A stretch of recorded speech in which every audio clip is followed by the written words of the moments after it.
Ouais, photo de classe.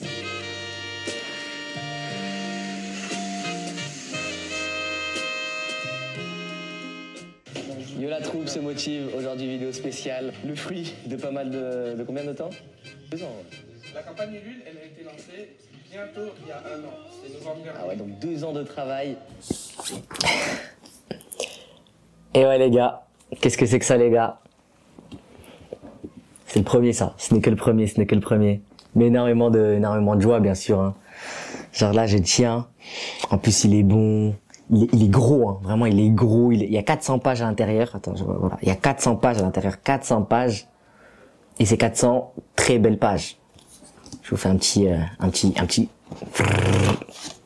Là par exemple, belle page, là, là, là, là. Là il y a plein de petits trucs, franchement c'est top. Et là si on regarde de plus près, je sais pas si on voit, c'est marqué motive, faites-moi confiance. Là aussi. On doit voir là. Motive. Et ouais les gars, donc c'est de ça qu'on va parler aujourd'hui. Merci. Anelo. Mystère. Merci. Je bois et on se lance. Expérience assez longue, presque 2 ans je pense de travail, assez intense aussi, même émotionnellement, même mentalement, à certains moments. Mais surtout expérience très enrichissante. Et c'est ce dont on va parler aujourd'hui, de mon bilan, de toutes les leçons que j'en tire, les erreurs que j'ai faites, les enseignements, et ce que je prévois de faire par la suite, en espérant vous inspirer à vous aussi à faire ce genre de projet, parce que à la fin de tout ça, malgré les erreurs, malgré les moments où on pensait que ça allait pas marcher, malgré le fait qu'on pensait que ça allait être mieux, malgré tout plein de choses, au final, quand vous tenez ça entre les mains et que c'est vous qui l'avez fait, ça a beaucoup de sens. Dans la carrière d'un artiste, ça a beaucoup de sens, et je pense que c'est ce genre de palier à cocher, à passer, et pour vous emmener plus haut et toujours plus haut, quoi. Donc au final, c'est ça. Donc on va parler de mon histoire en elle-même, de mon one shot, parce que c'est un regroupement de plusieurs one shots avec moi et un groupe de potos artistes. Donc on est 5. Donc on va parler précisément de mon one shot parce que j'ai essayé de nouvelles choses. Je vous en parlerai. On va parler aussi de tout l'aspect organisation, travail, professionnalisme, où j'ai pas du tout été irréprochable, bien au contraire. Mais ça fait de l'enseignement, ça fait de l'enrichissement, et ça fait aussi une vidéo. On va parler aussi du côté édition pure, parce qu'il y a aussi pas mal de choses à dire, et après on finira, et on parlera aussi du côté auto-édition à la fin, et je vous dirai pourquoi selon moi il faut absolument que vous lancez une auto-édition le plus rapidement possible, même si je pense qu'on en ferait une vidéo dédiée. Ok, donc pour mon histoire, j'ai tenté quelque chose de vraiment différent de ce que je fais d'habitude, parce que j'avais l'habitude de sortir des petits one-shots sur Banga Draft, etc. en numérique. Et mes histoires, je les qualifiais, si je peux les qualifier, c'était souvent des contes épiques, des contes nékestuesques. C'est-à-dire que j'aimais beaucoup l'aspect narratif du conte, fabuleux, c'est-à-dire avec un narrateur qui embellit les choses, avec des histoires, on va dire, très intemporelles, etc., avec une morale à la fin. C'est le type de narration que j'aimais beaucoup et que je faisais beaucoup, la légende des 2 sorcières, littéralement la légende des 2 sorcières, mais même mon one shot sur Pokémon, même mes autres petites histoires que j'ai eu à faire, c'était plus sur ça. Et là, Fragment, j'ai voulu faire quelque chose d'autre, j'ai voulu faire vraiment quelque chose d'autre, quelque chose quelque chose que je voyais quand même de très compliqué, c'est-à-dire faire quelque chose de beaucoup plus slice of life, donc tranche de vie et comique épique, quoi. Déjà mon one shot c'est un recueil de one shot, c'est-à-dire que c'est plein de petites histoires, un peu dans le format des cartoons américains de Cartoon Network, comme ou pas forcément de Cartoon Network, mais les Gumball, les Bienvenue chez les Loud, les Steven Universe, c'est-à-dire des mini-histoires qui peuvent qui sont principalement là pour divertir, pour faire rire, pour mettre dans une bonne ambiance, dans une bonne vibe, dans un bel univers, mais qui peuvent explorer quelques sentiments comme la tristesse, l'épicness, le dépassement de soi, etc. Mais principalement des histoires comiques, quoi. Avec un ton, en tout cas, assez chill. Et ça, je trouvais ça très compliqué en bande dessinée, parce que déjà, c'est très compliqué de faire rire en bande dessinée, et c'est très compliqué de poser cette ambiance en bande dessinée, parce que t'as pas la couleur, enfin en manga, parce que t'as pas la couleur, t'as pas le son. Je trouvais ça un peu plus compliqué, en tout cas, je me disais que c'était compliqué. Au final, je suis assez satisfait de moi par rapport à ça. C'est-à-dire que je trouve que j'ai assez bien réussi après coup, parce que j'ai relu là toute mon histoire. Je trouve que j'ai vraiment bien géré le côté ambiance, assez tranche de vie, assez chill, etc. Mon univers, c'est un univers fortement inspiré des pays d'Afrique centrale et d'Afrique de l'Ouest, principalement au Cameroun. Mais il y a aussi un peu de Sénégal, un peu de Ghana, un peu de Nigeria, un peu de Côte d'Ivoire. Et principalement le Cameroun, même dans la manière dont les personnages parlent, etc. Et j'ai quelque chose qui était un vrai défi, c'était au niveau des dialogues, parce que dans les dialogues, ils parlent comme on parle en Afrique de l'Ouest, en Afrique centrale, c'est-à-dire dans la syntaxe des phrases, les conjugaisons, etc. C'est un peu différent, mais je voulais faire ressortir cette africanité dans les dialogues, dans les textes-là, tout en faisant en sorte que ça soit compréhensible. Donc c'était le premier gros challenge, et je pense avoir réussi. Il me faudrait le retour des lecteurs. Je vais le faire lire à mes amis, etc., pour voir s'ils ont compris, s'ils ont capté un peu le délire. Mais je voulais ça un petit peu dans mes dialogues, donc on verra. Et ça passe aussi beaucoup par les décors. Et là, j'ai une émotion contrastée. Je trouve que les décors, je les ai bien réussis d'un point de vue esthétique. Je trouve que quand on tourne les pages, il fait vraiment des décors rafraîchissants. Pas au début. J'ai beaucoup progressé tout au long du one shot, mais pas au début. Mais plus on avance, plus je trouve que mes décors sont pas mal. Mais ce qui est bien, et ce que j'aurais beaucoup plus dû faire, c'est que dans les séries comme par exemple Steven Universe ou Gumball, il y a non seulement les décors, mais aussi le fait qu'on les revoit souvent, les décors. Et c'est cette répétitivité-là qui met le lecteur dans une espèce de vibe, dans un certain confort, qui dit ok, là je suis dans un cadre de vie précis, et il va se passer des aventures là. Moi, il n'y a pas assez de redondance dans les décors. On saute beaucoup de décor en décor, comme si c'était une histoire, c'était un voyage, alors que je voulais pas justement ce côté voyage, parce que je voulais ce côté chill, ce côté posé, ce côté tranche de vie, et donc pas ce côté voyage. Donc à ce niveau-là, je pense que ça a été un petit peu plus compliqué pour moi. Mais sinon, en termes d'histoire, c'est pas mal. Et moi, je vous conseille aussi de faire donc non seulement des one-shots, mais aussi plein de one-shots, plein de petits one-shots dans un univers précis, c'est bien. Parce que ça va vous apprendre à raconter des histoires. Et à raconter des histoires en réalité simples.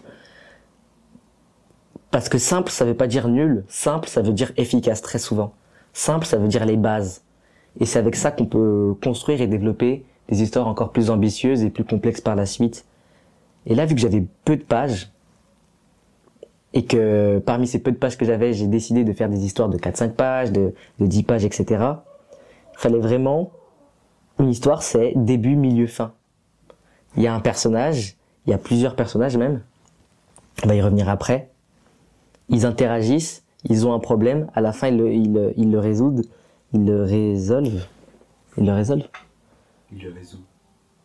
À la fin, il le résout. Et puis, fin, il y a une petite morale. Et ça m'a vraiment appris à raconter des histoires vraiment qui vont à l'essentiel, et à utiliser non seulement les dialogues, mais aussi chaque texte, chaque mise en scène pour raconter une histoire. Et je trouve que c'est vraiment quelque chose de bien. Dans le livre, la particularité de Fragment, du coup, c'est que chaque histoire de chaque artiste avait un thème. Il y en a, c'était les décors, il y en a d'autres, c'était les émotions, il y en a d'autres, c'était les combats. Moi, c'était le chara-design. Parce que j'ai commencé à dessiner en faisant du chara-design. C'est toujours ce que j'ai fait. Et dans mon histoire, il y a plein de personnages. Vraiment pas mal de personnages pour 60 pages, il y a énormément de personnages. Et je design souvent mes personnages par groupe de 2. C'est ce que j'explique dans le livre. J'explique pourquoi je fais ça. Mais grosso modo, bon, je peux vous leak un peu ce qu'il y a dans le livre. Mais c'est une astuce qui me vient d'Akira Toriyama, qui permet en fait de rapidement définir ces personnages, non seulement visuellement, mais aussi narrativement. Quand vous les faites venir par groupe de 2, l'un définit l'autre. Ça fait un duo. C'est-à-dire, l'un est grand, l'autre est petit, l'un est nonchalant, l'autre est surexcité. Donc ça permet à vous et au lecteur de beaucoup plus rapidement définir les personnages dans votre histoire et beaucoup plus se situer. Parce que dans ce genre d'histoire comme ça, ou tranche de vie, le plus important, en tout cas ce que je pense, c'est que le plus important, c'est que tout soit très rapide, tout soit très instinctif pour le lecteur. Faut pas qu'il y ait d'ambiguïté trop rapidement. L'ambiguïté viendra par la suite dans les péripéties, mais il faut que les bases soient posées de manière très claire. Le décor, les personnages, tel personnage est comme ça, tel personnage a tel problème, tel personnage a telle capacité, tel personnage a telle limite, telle faiblesse. Il faut que ça soit directement très rapide, et pareil, les relations entre les personnages, il faut que ça soit posé le plus rapidement possible, surtout quand on a peu de pages. Et ça, c'est quelque chose que je trouve avoir pas mal réussi, mais j'aurais encore pu mieux faire. Mais en tout cas, ça m'a beaucoup appris, et c'est ce que je vous partage, parce que c'est aussi ce que je vous conseille si vous voulez apprendre à faire des histoires qui réellement les gens lisent. Parce que c'est aussi un problème, c'est que dans le monde amateur du manga, de la BD en général, on s'attarde beaucoup sur nos dessins, on s'attarde beaucoup sur nos pages. Donc, au final, on ne sait pas vraiment faire des histoires que les gens lisent. Ok, donc ça, c'était le premier point concernant l'histoire. Bien sûr, il y a le dessin qui vient avec, et je vais prendre aussi la mise en page.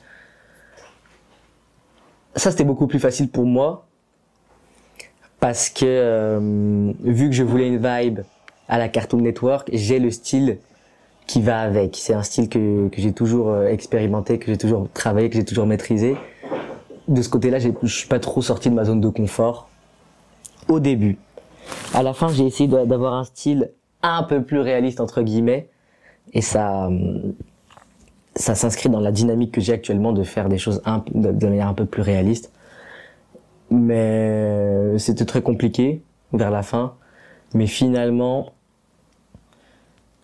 le style de dessin est un petit peu trop hétérogène. Et ça, c'est quelque chose que j'aurais... Enfin, d'un côté, c'est bien parce que j'avais vraiment ce besoin de faire évoluer mon style, mais je pense pas que c'était le moment de le faire. Je pense que j'aurais dû attendre une prochaine œuvre parce que, justement, pour faire rentrer le lecteur dans l'univers, c'était bien. Je pense que ce serait mieux que je garde le même style. Ça aurait été mieux que je garde le même style pour qu'il y ait tout simplement plus de repères. C'est toujours la même chose.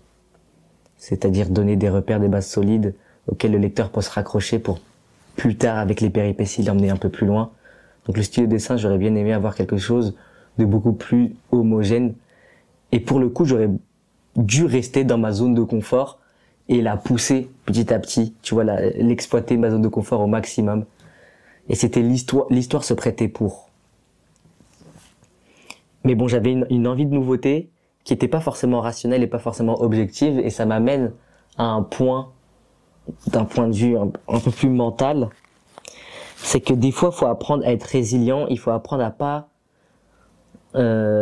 succomber au syndrome de l'objet brillant. C'est-à-dire que là, j'avais mon projet, je savais ce que je voulais faire, ce que je voulais raconter, ce que je voulais exprimer. Fallait que je m'y tienne beaucoup plus, et après que je passe à autre chose. Mais ça, c'est vraiment un thème, parce que vu que la production du manga a duré pas mal de temps, parce qu'on a eu pas mal de retard, etc. Vu que ça a duré du temps, beaucoup de temps, j'ai laissé mon cerveau, j'ai écouté mes pensées qui me disaient de faire autre chose, etc. Et du coup, je pense que ça a un petit peu impacté la qualité générale de mon histoire là, et du coup là, de mes dessins.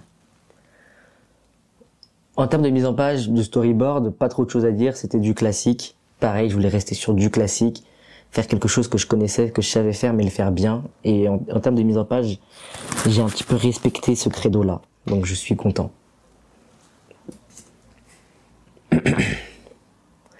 Bon, maintenant on passe au point fâcheux en termes d'organisation de travail, de professionnalisme. Clairement sur les 5, j'ai été celui qui a été le moins professionnel, le moins organisé. Il y a plein de raisons à ça, des raisons personnelles, plein de raisons, mais c'est jamais des bonnes raisons de toute façon. Je pense que j'aurais pu faire mieux parce que j'ai commencé très vite. Je pense que j'étais un des premiers à commencer l'histoire. Je l'ai fait très vite. En réalité, au début, je pense que j'ai fait 20 pages en moins de 3 semaines. J'avais déjà 20 pages de prêt, 20 pages de fini. Mais après, une fois que j'ai fait ça, ce qui correspondait à 2 histoires, une fois que j'ai fait ça, je suis passé à autre chose. J'ai dit, bon, ok, j'ai fait déjà 20 pages et tout. J'avais déjà le projet d'en faire 60.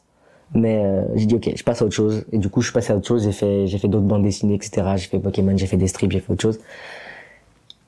Et après, quand il a fallu revenir à ces pages-là plus tard, parce qu'après aussi le projet a pris du retard et tout. On a eu des problèmes en interne et tout. On s'est dit ok, on a décalé un petit peu la sortie, etc. Donc je me suis dit ok, je reviendrai plus tard. Finalement, après, j'ai eu des problèmes personnels aussi qui sont rentrés en compte. Donc j'ai commencé beaucoup plus tard. Et quand j'ai recommencé, j'avais plus du tout la tête à cette histoire à fragments. Cette histoire que j'avais faite, j'avais beaucoup plus la tête, je voulais faire autre chose, je voulais faire beaucoup plus de réalisme, je voulais faire vraiment autre chose, même faire des mises en page, etc. Mais j'étais, entre guillemets, bloqué sur cette histoire-là.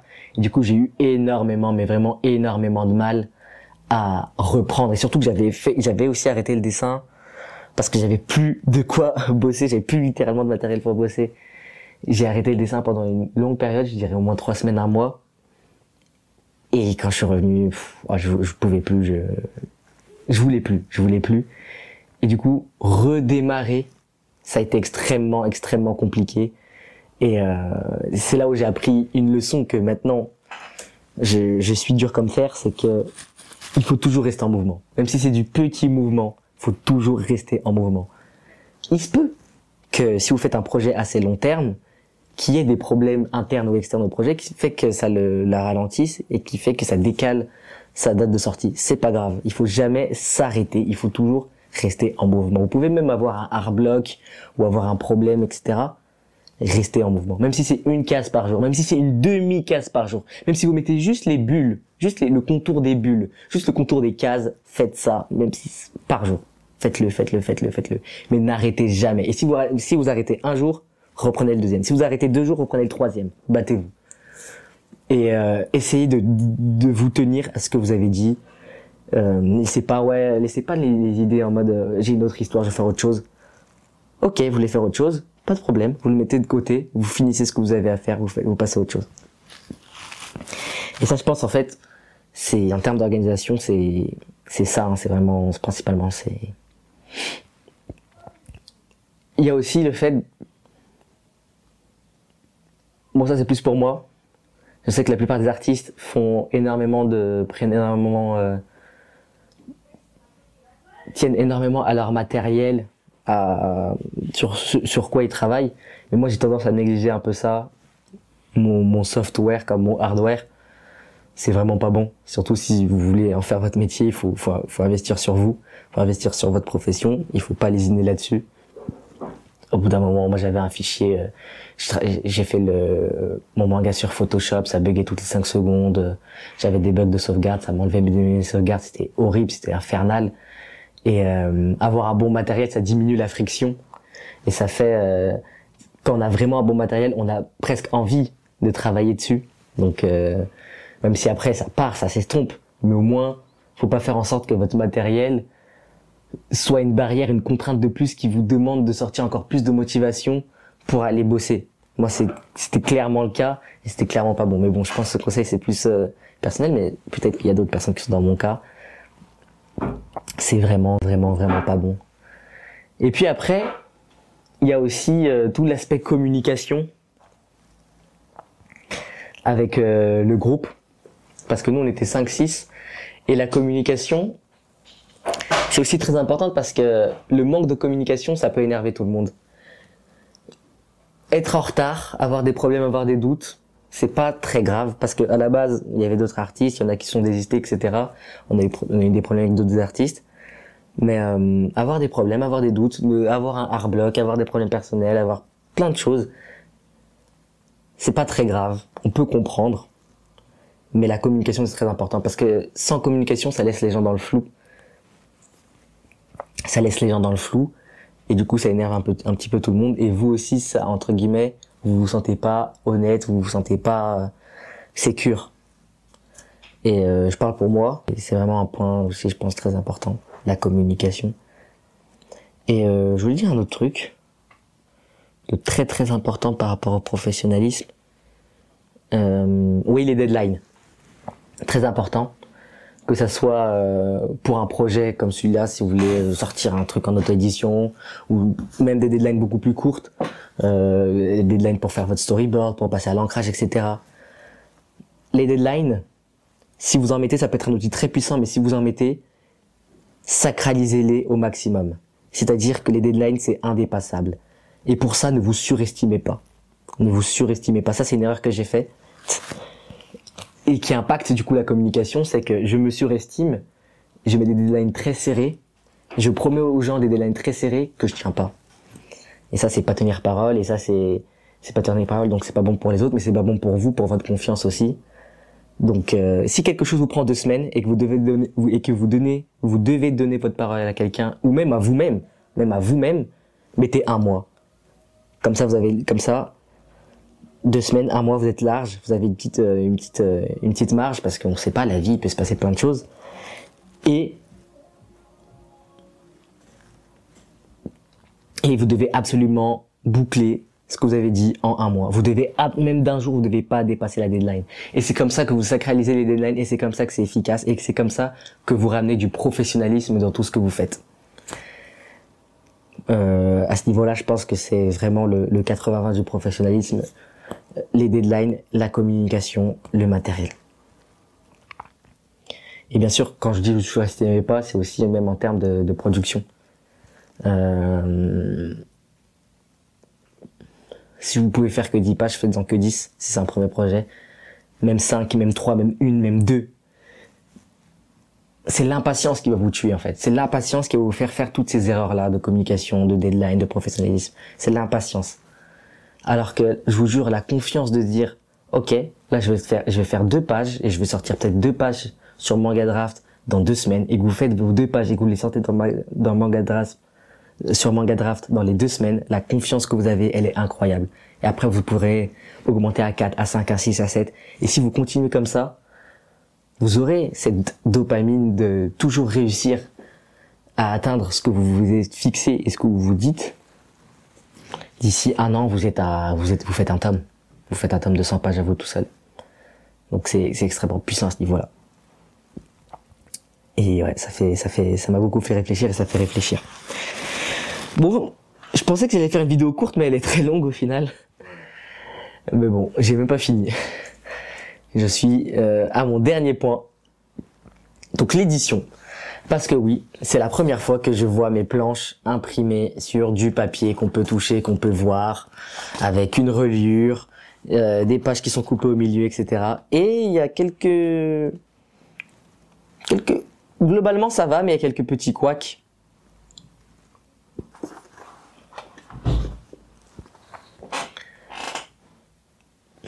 C'est-à-dire que ça, normalement, ça devait dépasser jusqu'à là, mais finalement, ça a été coupé là.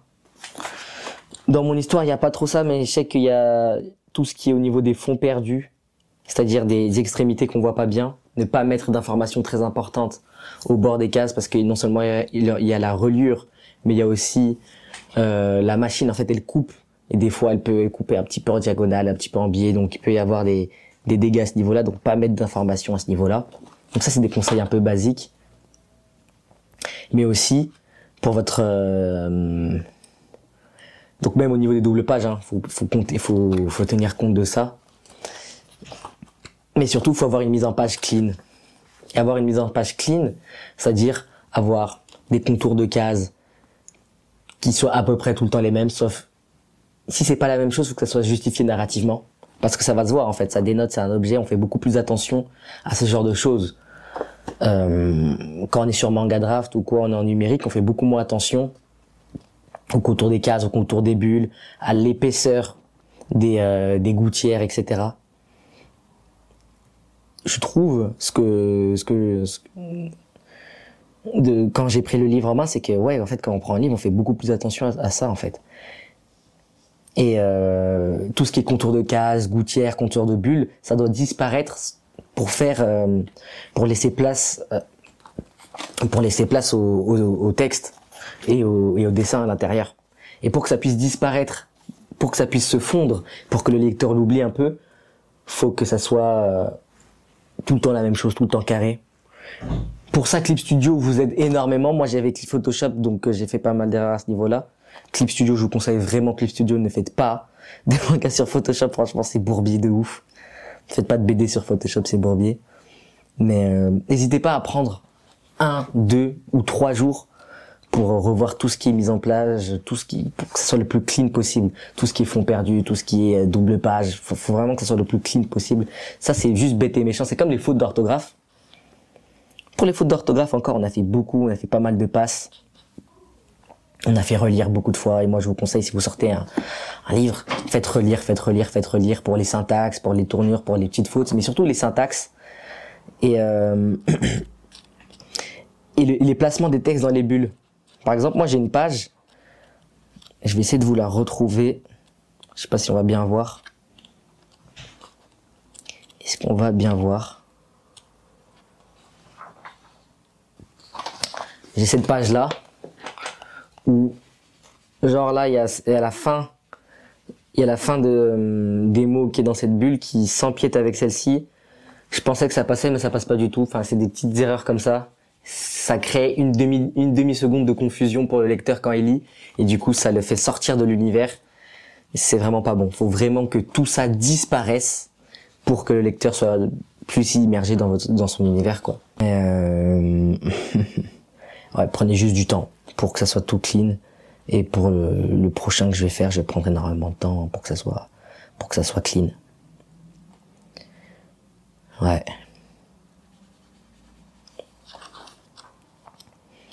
Sinon, le bouquin, le format est incroyable. C'est du A5, format Perfect Edition, 400 pages. Ça fait vraiment un beau bébé. C'est vraiment consistant. On a vraiment l'impression d'avoir un objet, un bel objet. En termes d'édition, je suis vraiment extrêmement content. Le grammage des pages aussi, vraiment super important. On voit pas à travers. Je vous montre un peu les pages des autres artistes. Hein. Ça, c'est Isan. Ça, c'est mon gars Amanaru, et qui est le japonais.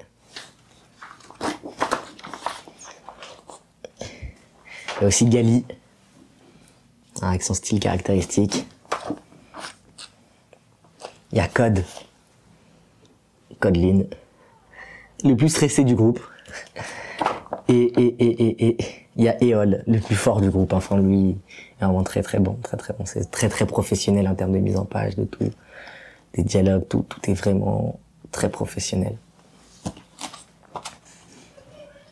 Et bien sûr, ouais, quelque chose de super important, c'est que là, c'est pas un one shot sur Manga Draft. Donc, faites votre storyboard, et ça, je vous le conseille vraiment, par 2, pour que votre storyboard ait un sens quand on le lit en double page comme ça. Faut checker aussi page de gauche, page de droite. Je crois que Isan, ou je sais plus qui.